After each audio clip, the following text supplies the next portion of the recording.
Guys, I want to show you how to make the easiest cabbage rolls. These cabbage rolls are so delicious as well.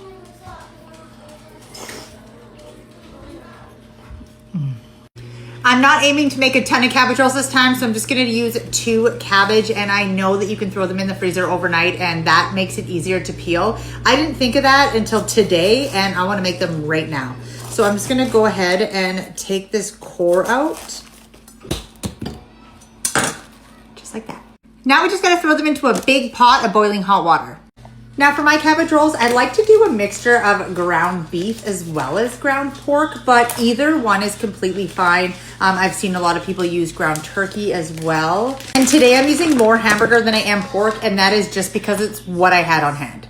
Sometimes I use more pork than ground beef. It really just depends on what I have in the ratio. It doesn't really matter.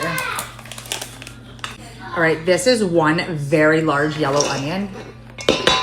And that was 4.5 pounds of meat between the pork and the hamburger, 4.5 pounds.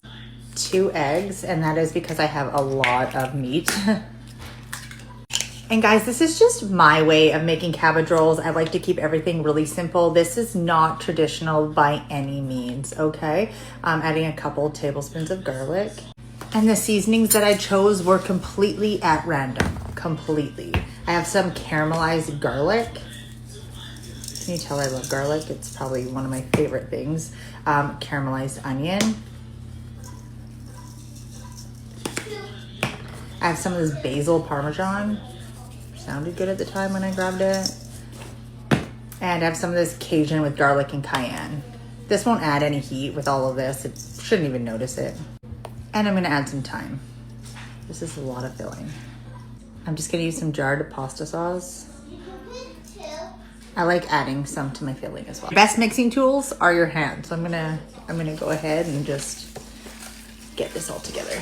How did I forget the rice? And usually when I make this, I actually used uncooked rice. This time I'm going with cooked rice. And this was a couple cups.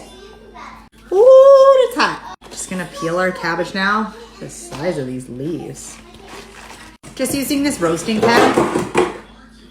And these little pieces of cabbage that kind of just break off and are flimsy and ugly, I like to just use them for the bottom. It's kind of like, I'm not sure why I broke it up. Yeah, there's just like a few little, these kind of ones. I use it as a bottom layer. Growing up, my mom used to make these all the time, and she always cut the core out of them. I used to for the longest time, and then I realized it really doesn't affect the cabbage roll. It's delicious. It adds a little extra crunch. I don't mind it on, so I am leaving it, but that is totally optional.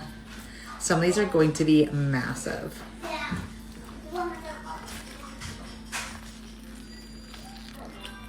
Just like that, and I'm gonna add it to that roasting pan. And now I'm gonna keep going probably 40 more times. Between each layer, although I am gonna only get about 4 or 5 more cabbage rolls, but before I start stacking them, I like to add another layer of the pasta sauce. Adding some more sauce. I'm gonna throw the lid on this and throw them into the oven at 350 degrees. I also got 25 cabbage rolls, and there's just a little bit of filling left. Into the oven. It was in the oven for an hour and a half, and that might have been too long, but dun, dun, dun, dun. Ooh, facial. These are my mom's favorite, so she's gonna be really excited when she comes over tomorrow. She's spending the night, so she's here for Harper in the morning because I'm going out on a halibut tour. I really hope we catch them. Full of flavor. The only thing it's missing is just some salt and pepper.